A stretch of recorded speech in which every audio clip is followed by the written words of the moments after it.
بسم اللہ الرحمن الرحیم۔ السلام علیکم ورحمۃ اللہ وبرکاتہ۔ والدین کے ادب و احترام اور اطاعت کی بڑی اہمیت۔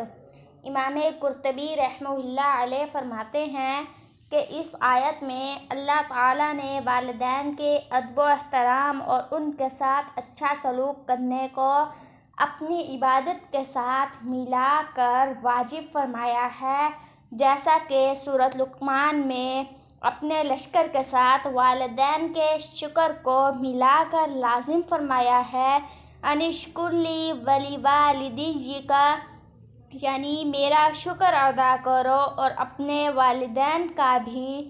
اس سے ثابت ہوتا ہے کہ اللہ عز و جل کی عبادت کے بعد والدین کی اطاعت سب سے اہم اور اللہ تعالیٰ کے شکر کی طرح والدین کا شکر گزار ہونا واجب ہے۔ صحیح بخاری کی یہ حدیث بھی اس پر شاہد ہے، جس میں ہے کہ رسول اللہ صلی اللہ علیہ وسلم سے ایک شخص نے سوال کیا کہ اللہ کے نزدیک سب سے زیادہ محبوب عمل کیا ہے؟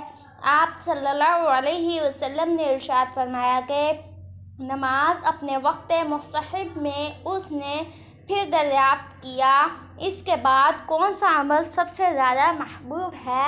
تو آپ صلی اللہ علیہ وسلم نے فرمایا والدین کے ساتھ اچھا سلوک کرنا۔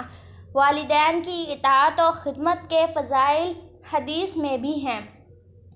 پہلا، مسند احمد، ترمذی، ابن ماجہ، مستدرک حاکم میں بسند صحیح حضرت ابو ذر رضی اللہ تعالیٰ عنہ سے روایت ہے کہ رسول اللہ صلی اللہ علیہ وسلم نے فرمایا باپ جنت کا درمیانی دروازہ ہے، اب تمہیں اختیار ہے کہ اس کی حفاظت کرو یا ضائع کر دو۔ مظہری۔ دوسرا، در جامعہ ترمذی، مستدرک حاکم میں حضرت عبداللہ ابن عمر کی روایت ہے اور حاکم نے اس روایت کو صحیح کہا ہے کہ رسول اللہ صلی اللہ علیہ وسلم نے فرمایا کہ اللہ کی رضا باپ کی رضا میں ہے اور اللہ کی ناراضگی باپ کی ناراضگی میں ہے۔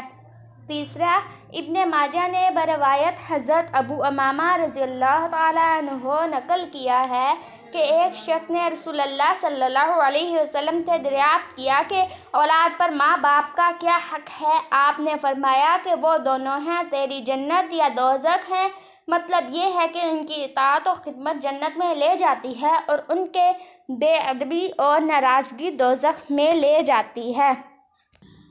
چوتھا، بحقیقی نے شعب الایمان میں اور ابن عساکر نے بروایت حضرت ابن عباس رضی اللہ تعالیٰ عنہ نقل کیا ہے کہ رسول اللہ صلی اللہ علیہ وسلم نے فرمایا کہ جو شخص اللہ کے لیے اپنے ماں باپ کا فرمانبردار رہا اس کے لیے جنت کے 2 دروازے کھلے رہیں گے، اور جو ان کا نافرمان ہو اس کے لیے جہنم کے 2 دروازے کھلے رہیں گے، اور اگر ماں باپ میں سے کوئی ایک ہی تھا تو ایک دروازہ جنت یا دوزخ کا کھلا رہے گا۔ اس پر ایک شخص نے سوال کیا کہ یہ جہنم کی وعید کیا اس صورت میں ہے کہ ماں باپ نے اس شخص پر ظلم کیا ہو؟ تو آپ نے 3 مرتبہ فرمایا وَإِن ظَلَمَ وَإِن ظَلَمَ وَإِن ظَلَمَ، یعنی ماں باپ کی نافرمانی اور ان کو ایذائے رسانی پر جہنم کی وعید ہے، خواہ ماں باپ نے ہی لڑکے پر ظلم کیا ہو، جس کا حاصل یہ ہے کہ اولاد کو ماں باپ سے انتقام لینے کا حق نہیں ہے۔ انہوں نے ظلم کیا تو یہ بھی ان کی خدمت و اطاعت سے ہاتھ کھینچ لیں۔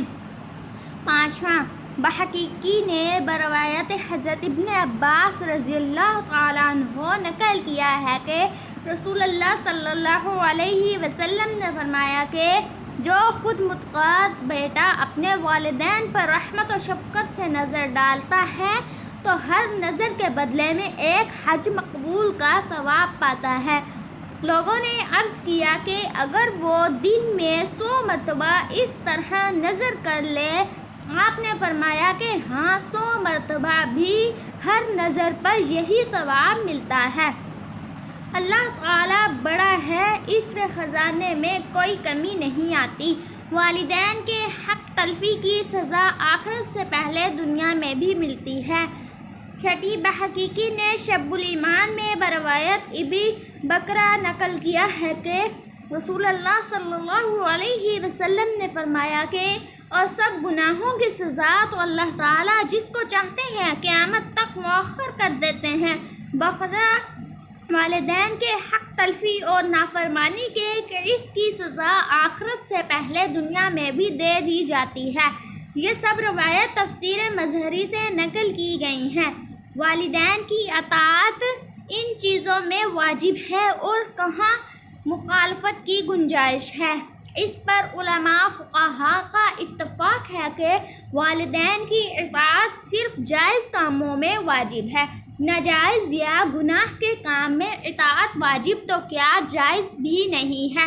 حدیث میں ہے لا طاعۃ لمخلوق فی معصیۃ الخالق، یعنی خالق کی نافرمانی میں کسی مخلوق کی اطاعت جائز نہیں ہے۔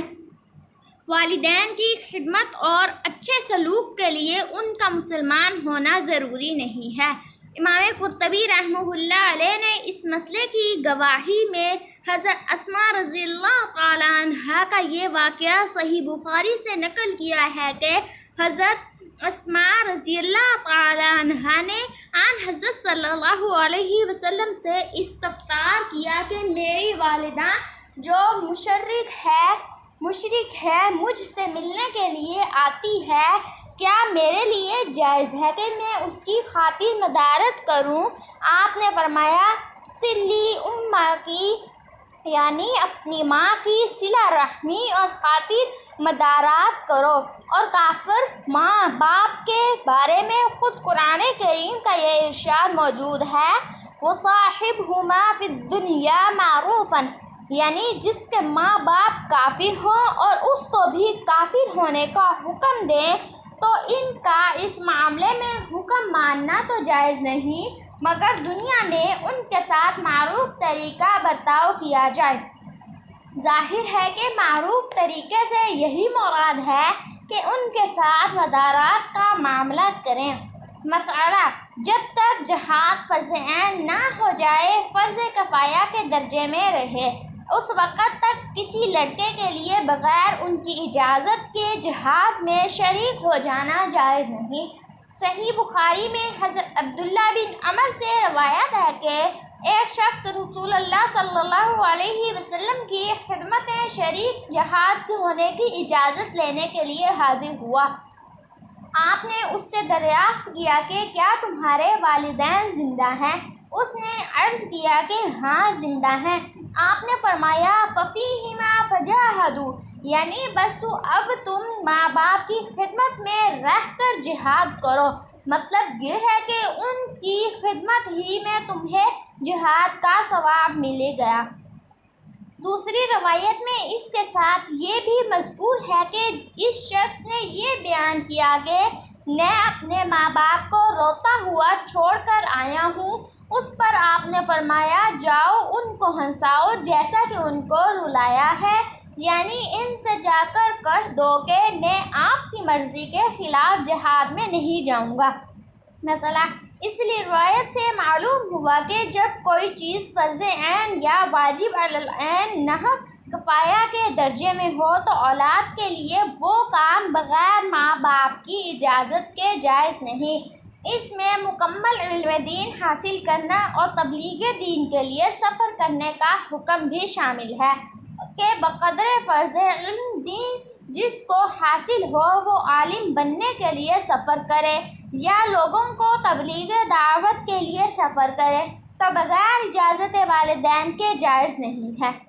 مسئلہ والدین کے ساتھ جو حسن سلوک کا حکم قرآن و حدیث میں آیا ہے، اس میں یہ بھی داخل ہے کہ جن لوگوں سے والدین کی قرابت یا دوستی تھی ان کے ساتھ بھی حسن سلوک کا معاملہ کرے، خصوصاً ان کی وفات کے بعد۔ صحیح بخاری میں بروایت حضرت عبداللہ بن عمر رضی اللہ تعالیٰ عنہ مذکور ہے کہ رسول اللہ صلی اللہ علیہ وسلم نے فرمایا، باپ کے ساتھ بڑا سلوک یہ ہے کہ اس کے مرنے کے بعد اس کے دوستوں کے ساتھ اچھا سلوک کرے۔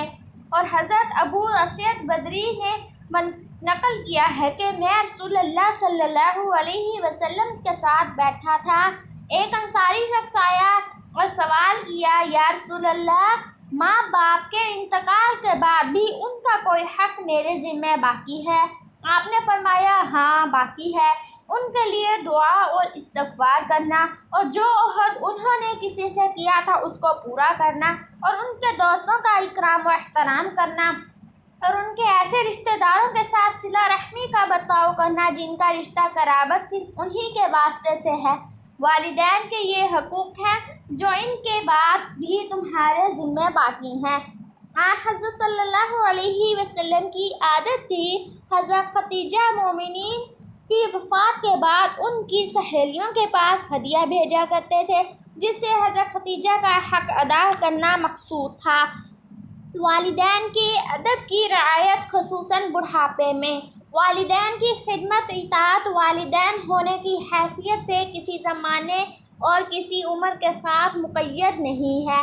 ہر حال اور ہر عمر میں والدین کے ساتھ اچھا سلوک واجب ہے، لیکن واجبات و فرائض کی ادائیگی میں جو حالات عادتاً رکاوٹ بنا کرتے ہیں، ان حالات میں قرآن کریم حکیم کا عام اسلوب یہ ہے کہ احکام پر عمل کو آسانی کے لیے مختلف پہلوؤں سے ذہنوں کی تربیت بھی کرتا ہے، اور ایسے حالات میں تعمیل و احکام کی پابندی کی مزید تاکید بھی۔ والدین کے بڑھاپے کا زمانہ جب کہ وہ اولاد کی خدمت کے محتاج ہو جائیں، ان کی زندگی اولاد کے رحم و کرم پر رہ جائے، اس وقت اگر اولاد کی طرف سے ذرا سی بے رخی بھی محسوس ہو تو وہ ان کے دل کا زخم بن جاتی ہے۔ دوسری طرف بڑھاپے کے عوارض طبعی طور پر انسان کو چڑچڑا بنا دیتے ہیں۔ تیسرے، بڑھاپے کے آخری دور میں جب عقل و فہم بھی جواب دینے لگتے ہیں تو ان کی خواہشات و مطالبات کچھ ایسے بھی ہو جاتے ہیں جن کا پورا کرنا اولاد کے لیے مشکل ہوتا ہے۔ قرآن حکیم نے ان حالات میں والدین کی دلجوئی اور راحت رسانی کے احکام دینے کے ساتھ انسان کو اس کا زمانہ طفولیت یاد دلایا کہ کسی وقت تم بھی اپنے والدین کے اس سے زیادہ محتاج تھے جس قدر آج وہ تمہارے محتاج ہیں، تو جس طرح انہوں نے اپنی راحت و خواہشات کو اس وقت تم پر قربان کیا اور تمہارے بے عقلی کی باتوں کو پیار کے ساتھ برداشت کیا، اب جب کہ ان پر محتاجی کا یہ وقت آیا تو عقل و شرافت کا تقاضا ہے کہ ان کے ساتھ سابق احسان کا بدلہ ادا کرو۔ آیت میں کما ربی فی صغیر اس طرف اشارہ کیا گیا ہے کہ اور آیت مذکورہ میں والدین کے بڑھاپے کے حالت کو پہنچنے کے وقت چند تاکیدی احکام دیے گئے ہیں۔ اول یہ کہ ان کو اف بھی نہ کہے۔ لفظ اف سے مراد ہر ایسا کلمہ ہے جس سے اپنی ناگواری کا اظہار ہو، یہاں تک کہ ان کی بات سن کر اس طرح لمبا سانس لینا جس سے ان پر ناگواری کا اظہار ہو، وہ بھی اسی کلمہ اف میں داخل ہے۔ ایک حدیث میں بروایت حضرت علی رضی اللہ تعالیٰ عنہ رسول اللہ صلی اللہ علیہ وسلم کا ارشاد ہے کہ اعزائے رسانی میں اف کہنے سے بھی کم کوئی درجہ ہوتا تو یقیناً وہ بھی ذکر کیا جاتا۔ حاصل یہ ہے کہ جس چیز سے ماں باپ کو کم سے بھی کم اذیت پہنچے وہ بھی ممنوع ہے۔ اف کا لفظ بہت سے ملکوں میں شہروں میں عزت و احترام کے لیے استعمال کیا جاتا ہے، لیکن یہاں پر اف سے مراد تکلیف کا لفظ مراد دیا گیا ہے۔ دوسرا حکم ہے وَلَا تَنْهَرْهُمَا۔ لفظ نہر کے معنی جھڑکنے ڈانٹنے کے ہیں، اس کا سبب ایذا ہونا ظاہر ہے۔ تیسرا حکم وَقُلْ لَهُمَا قَوْلًا كَرِيمًا ہے۔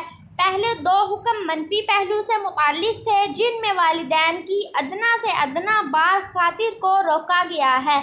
اس تیسرے حکم میں مثبت انداز سے والدین کے ساتھ گفتگو کا ادب سکھلایا گیا ہے۔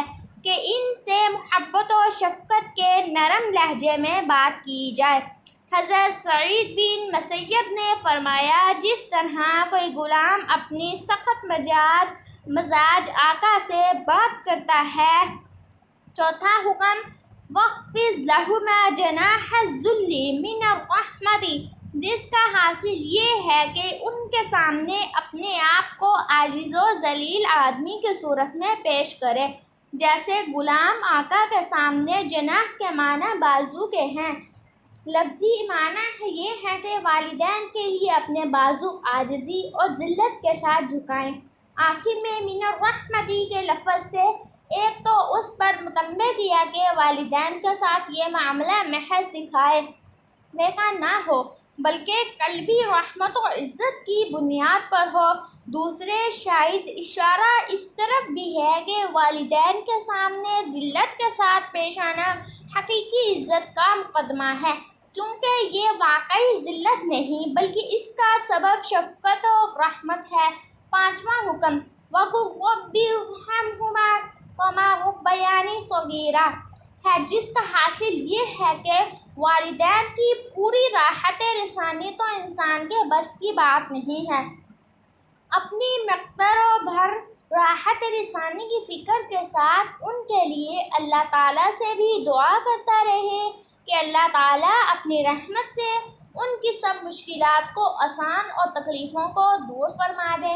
یہ آخری حکم ایسا وسیع اور عام ہے کہ والدین کی وفات کے بعد بھی جاری ہے، جس کے ذریعے وہ ہمیشہ والدین کی خدمت کر سکتا ہے۔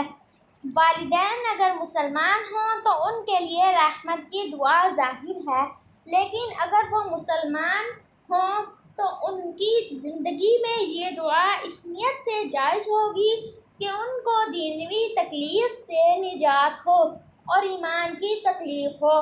مرنے کے بعد ان کے لیے دعا رحمت جائز نہیں ہے۔ ایک واقعہ، قرطبی نے اپنی اسناد متصل کے ساتھ حضرت جابر بن عبداللہ رضی اللہ تعالیٰ عنہ سے روایت کیا ہے کہ ایک شخص رسول اللہ صلی اللہ علیہ وسلم کی خدمت میں حاضر ہوا اور شکایت کی کہ میرے باپ نے میرا مال لے لیا ہے۔ آپ نے فرمایا کہ اپنے والد کو بلا کر لاؤ۔ اسی وقت جبرائیل امین تشریف لائے اور رسول اللہ صلی اللہ علیہ وسلم سے فرمایا کہ جب اس کا باپ آ جائے تو آپ اس سے پوچھیں کہ وہ کلمات کیا ہیں جو اس نے دل میں کہے ہیں، خود اس کے کانوں نے بھی نہیں سنے۔ جب یہ شخص اپنے والد کو لے کر پہنچا تو آپ نے والد سے کہا کہ کیا بات ہے، آپ کا بیٹا آپ کی شکایت کرتا ہے، کیا آپ چاہتے ہیں کہ اس کا مال چھین لیں؟ والد نے عرض کیا کہ آپ اسی سے سوال فرمائیں کہ میں اس کی پھوپھی، خالہ یا اپنے نفس کے سوا کہاں خرچ کرتا ہوں؟